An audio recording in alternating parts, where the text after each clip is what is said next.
Hello friends, welcome to மக்கள் சேவை channel. இன்றைக்கி நம்ம ஒரு முக்கியமான இன்ஃபர்மேஷன் பற்றி தான் பார்க்க போகிறோம். அதாவது வாகன ஓட்டிகளுக்கு ஒரு அதிர்ச்சியான செய்தி வெளியே இருக்குது. இப்போ இதை பற்றின மொத்த இன்ஃபர்மேஷன் தான் இந்த வீடியோ பார்க்க போகிறோம்.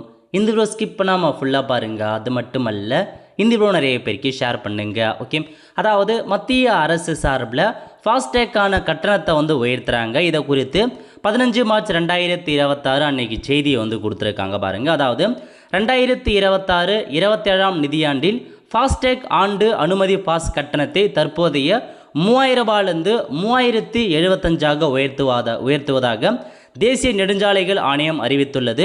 இந்த உயர்த்தப்பட்ட கட்டணம் 2026 ஏப்ரல் 1 முதல் நடைமுறைக்கு வரும் அப்படின்றத சொல்லியிருக்காங்க. அதாவது மத்திய அரசு சார்பில் ஃபாஸ்டேக் ஆனுவல் பேனரை கொடுத்துருந்தாங்க. 3000 ரூபாய் நீங்கள் ஆனுவல் போட்டிங்க அப்படின்னா இங்கே வரால் நீங்கள் பயணம் செஞ்சுக்கலாம். அதுக்கான கட்டணத்தை இப்போது 3075 ரூபா, ஆல்மோஸ்ட் ஒரு 75 ரூபா உயர்த்துறதா சொல்லியிருக்காங்க.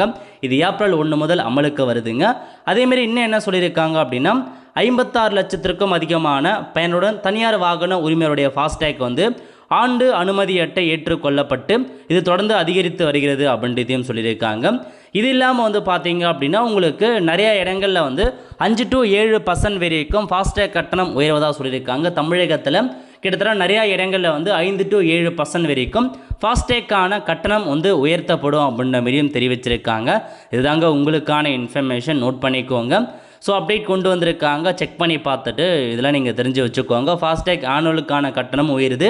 அதேமாரி ஒரு சில சுங்கச்சாவடிகளில் தமிழகத்தில் 5 to 7% வரைக்கும் கட்டணம் உயருது அப்படின்றத உங்களுக்கு தெரிவிச்சிருக்காங்க. ஒரு ஃப்ரெண்ட்ஸ், கண்டிப்பாக இந்த பிடிச்ச லைக் பண்ணுங்கள். அது மட்டும் அல்ல, இந்த வீடியோ நிறைய பேருக்கு ஷேர் பண்ணுங்கள். அடுத்து ஒரு நல்ல வீடியோ சந்திப்போம். நன்றி, வணக்கம்.